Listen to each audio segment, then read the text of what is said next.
Guys, what's up? Darcy here at 6 Strings 9 Lives. Time to revisit a video, or actually continue a video that I've did back in February, titled My 5 Favorite Glam / Hair Metal Bands, Favorite Album from Each and More. I had a couple people ask me if I was going to continue, and I did say I would. So today we're going to go through 10 to number 6, and I will link my first video of my top 5, which those top 5 are pretty solid. I wouldn't get too bent about the order of 10 through 6. A lot of great bands that I listen to in that genre, and like I've said a million times, back in the day we didn't label all this shit. It was just all metal. Really still my philosophy to this day. I don't care, and it's just, I don't know, it's just stuff that I love going back to from time to time. Brings back lots of memories. A few things with these bands, I'll be honest with you, I lost track of probably most of these today at some point. Lineup changes, like drastic lineup changes. There's one band that stayed intact for the most part. Lack of output. What else? There's been some deaths in these bands, key members.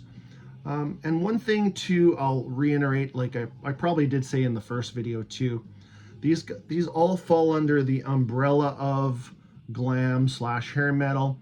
Sometimes a few of these bands blurred the lines a little bit, tried different things, but for the most part, like I said, falling under that umbrella. But let's get started today with let's go with number 10.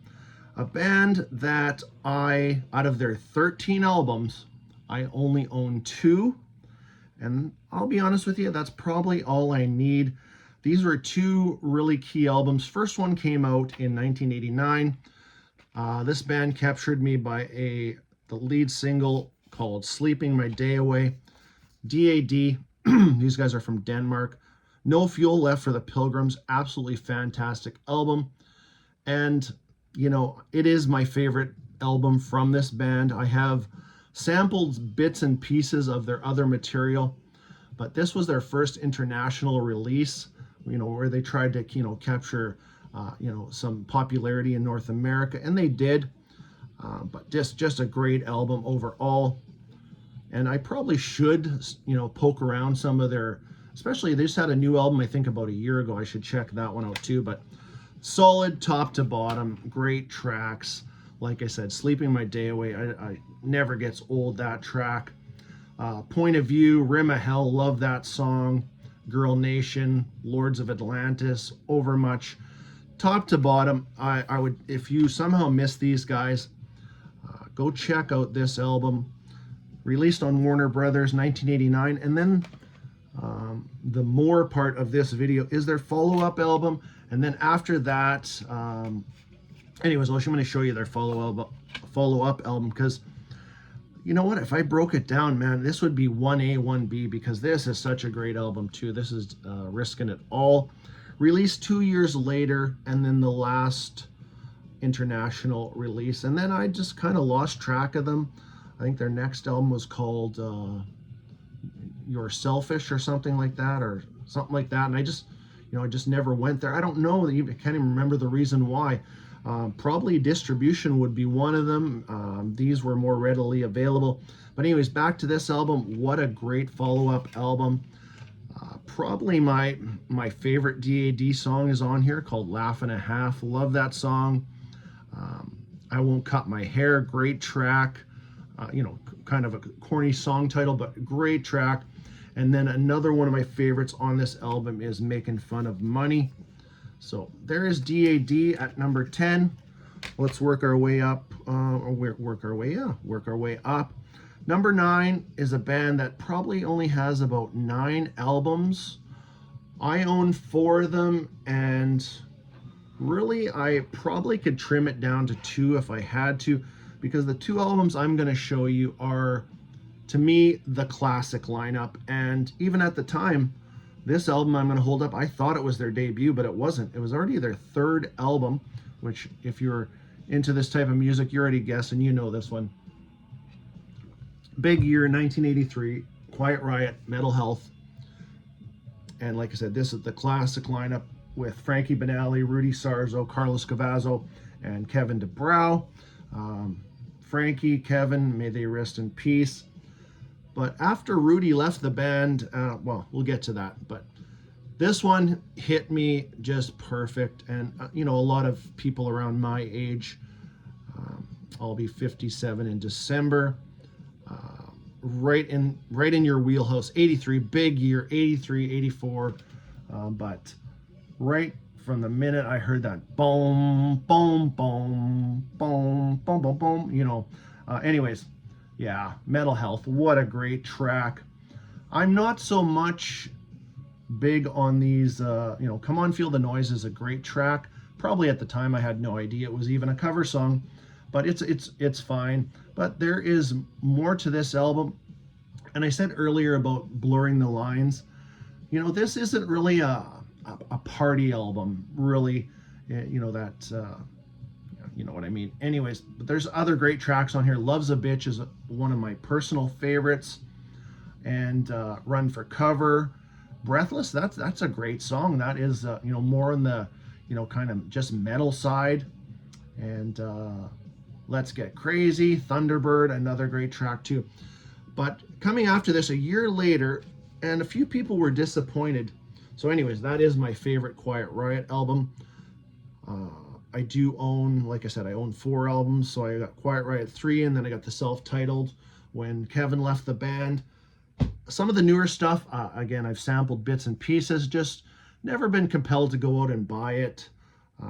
You know, maybe, and like I'll probably say a couple of times, I should dig into some of this stuff. So any suggestions you have on any of these bands of stuff that newer stuff that I've missed out, please let me know.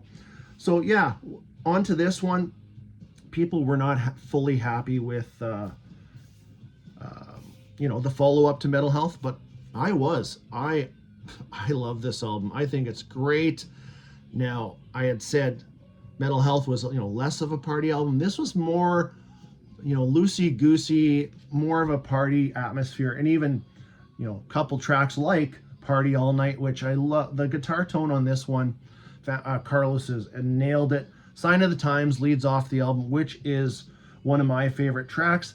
And they cover another Slade song, Mama We're All Crazy Now, which is fine. I could take it or leave it, but a couple of my, what would you call them? My dark tracks, whatever, sleeper tracks. Condition Critical, the title track, love it, but probably my favorite single track would be Red Alert. Oh, I just love that track.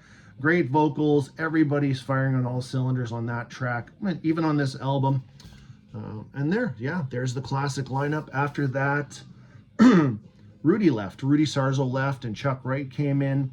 You know, not terrible on Quiet Riot 3. There's some really good tracks. They got kind of more keyboardy and a little more, even more commercial on that one.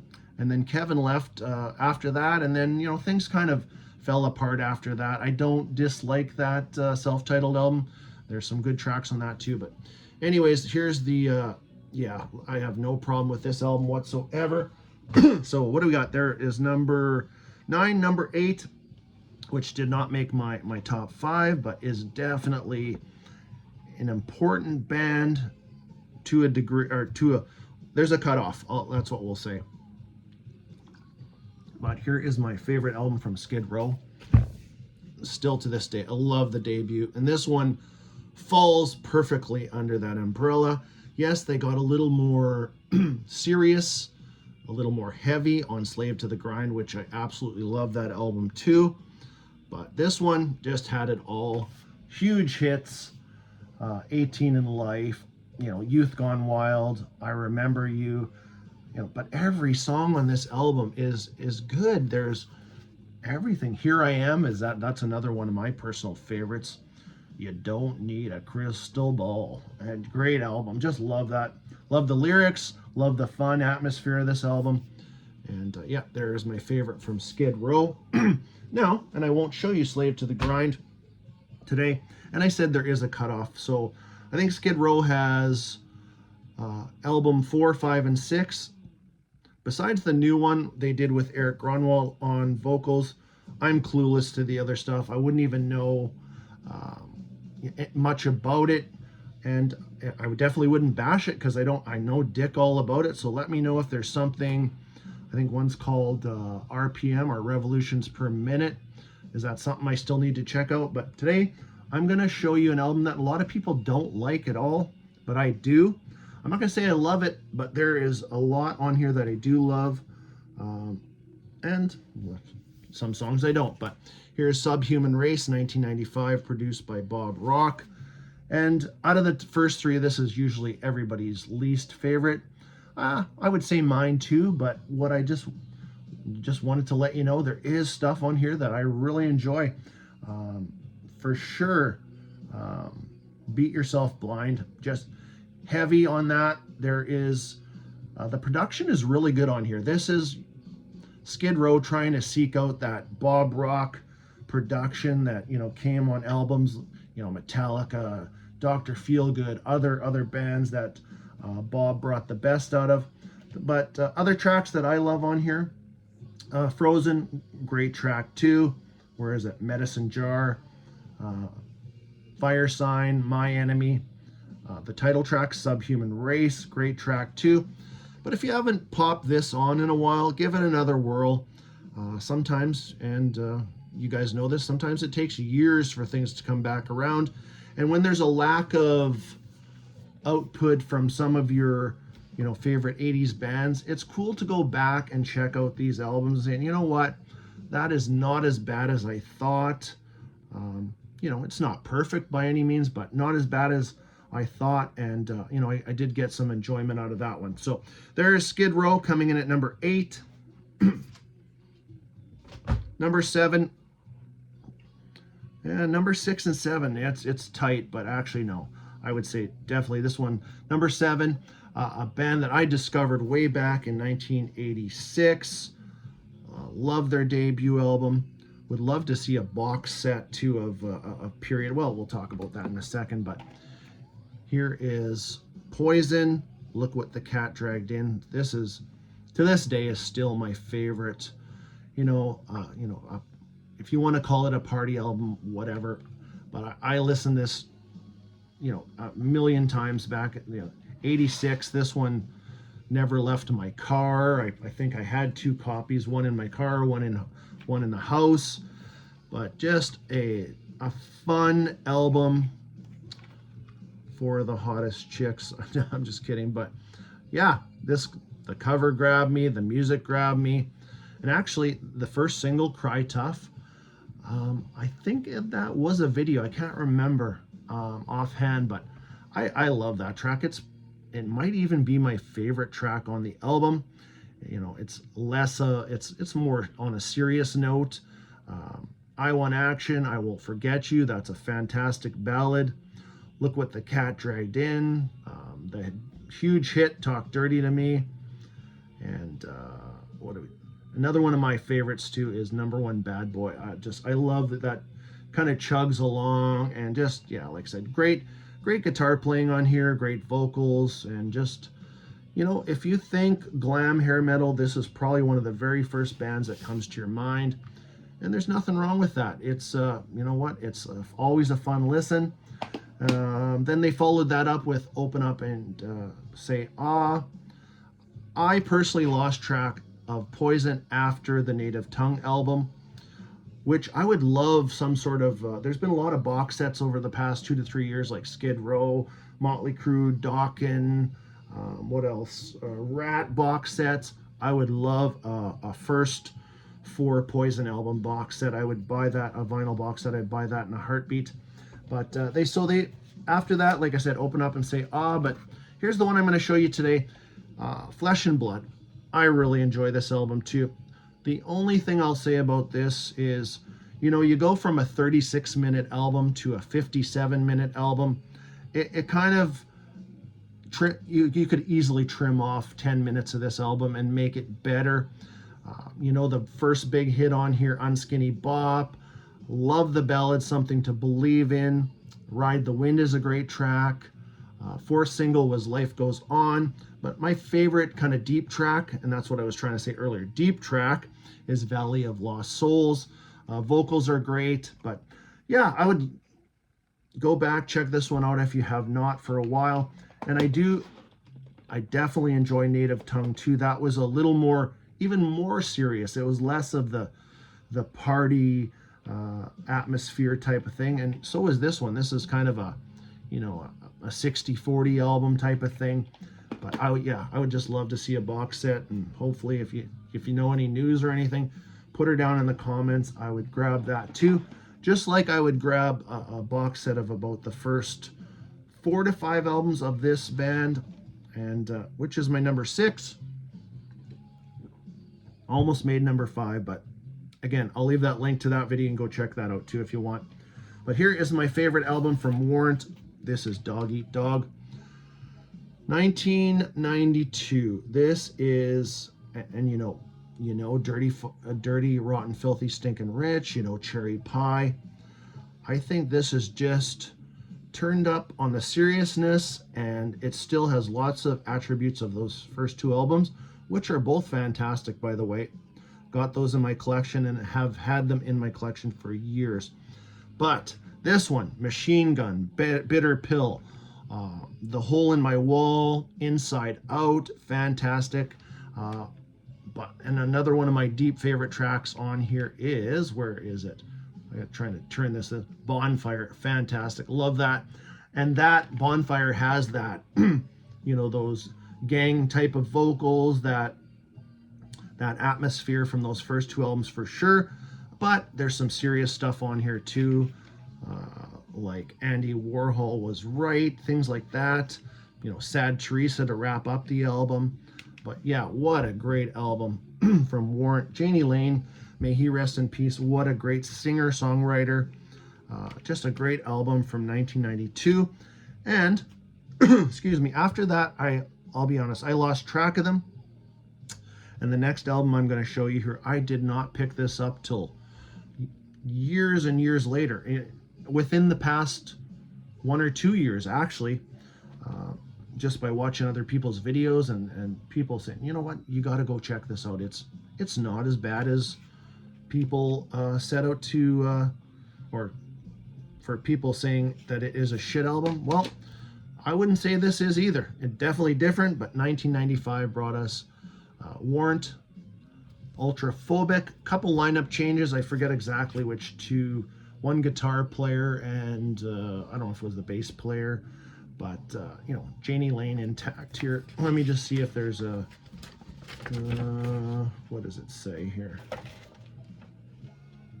That doesn't list everybody, but there was 2 lineup changes.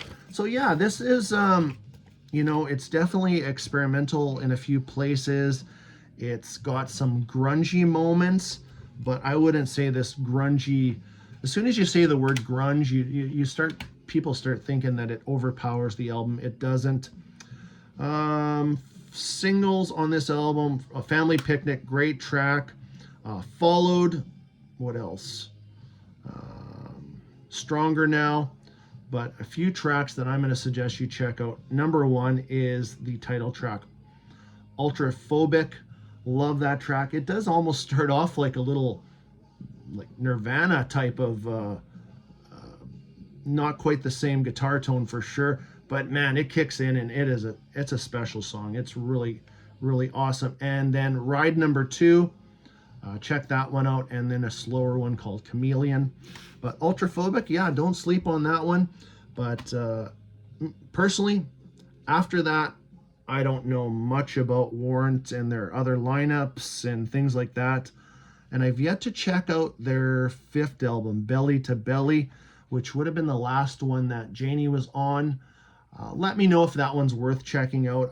Is it you know, in the same ballpark as this? A good album to check out. But again, anything, I think a box set would be long overdue for at least the first 3 to 4 Warrant albums. Box set vinyl with some extras on, maybe some live stuff, would definitely, it'd be on my list to pick up for sure. So anyways, that is my continuation of this video. And like I said, I will do more of those. We'll probably go back and probably do my Canadian Big 5 of, I hair metal, slat, whatever, glam metal, and then we'll go back and do a few more, because I have a number of these bands still in the collection that are probably on your list. But let me know in the comments a few of your favorites. Hope you enjoyed this one. Until next time, stay heavy.